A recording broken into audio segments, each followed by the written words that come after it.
This is Dr. Mercola with another video update. You know, I just think it's absolutely shocking every time I reflect on the fact that 90%, yes, 90% of the money that Americans spend on food is for processed food. It just boggles my mind.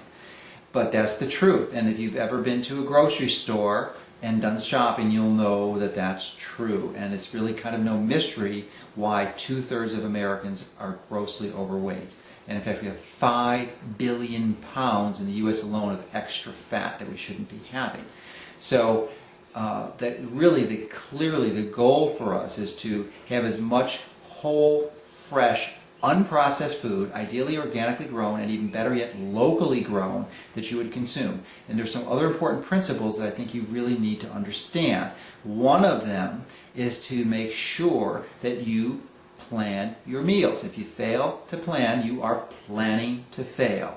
So ideally, before you go to bed every night, you should have some understanding, some idea of what meals you're going to be having the next day when you wake up. This is particularly important if you find yourself rushed in the morning, you're out to work, because there's not a lot of time. You have to, and if you don't have a lot of time, you're not going to be able to prepare something for yourself. So ideally, you know what that is. And then, because when you're at work and it's 12 o'clock noon, it's not going to be a mystery that you're going to be hungry and you're going to want lunch. And most of us when we're at work have really poor to terrible selections for food choices. It's typically highly processed convenience foods which taste good and are relatively inexpensive, but they're really bad for you. It's a bad investment in your health future.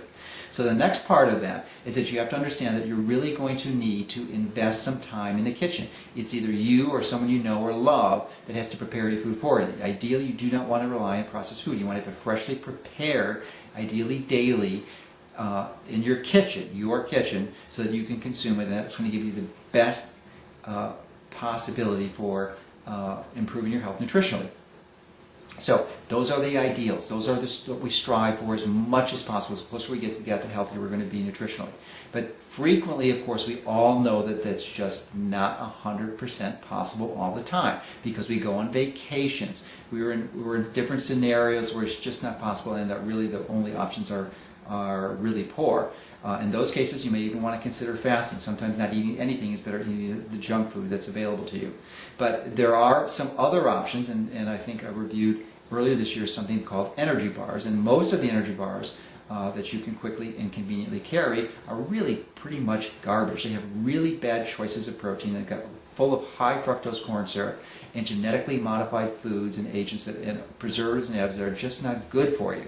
So I realized, my team and I did a few years ago, this was a challenge and a problem. So that's why we put together a bar. It took us 2 full years to figure this thing out. We literally went through dozens of different variations to find out one that really tasted good and was good for you.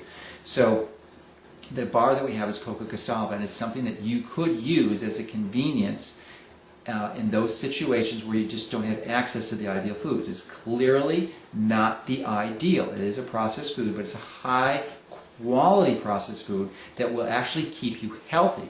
So it has very healthy ingredients. It's got the best possible protein you could possibly have in any type of energy bar, and it's a very high quality whey, the highest quality whey that I know exists in the country. So it's clearly something that, and it tastes really great. I mean, we've just got phenomenal feedback on how good it tastes. It's just never been an issue for anyone. They really love the flavor of it. So that is something to consider. So hopefully when you have this information and you apply it and you're able to make healthier choices for your food, then you will give your body the building blocks it needs so that you can start to moving away from disease and moving towards health, because it's all about making choices. If you have healthy choices, then you'll understand and not have to rely on drugs and surgery for your health challenges. So these are some tools that you can use to start to take control of your health.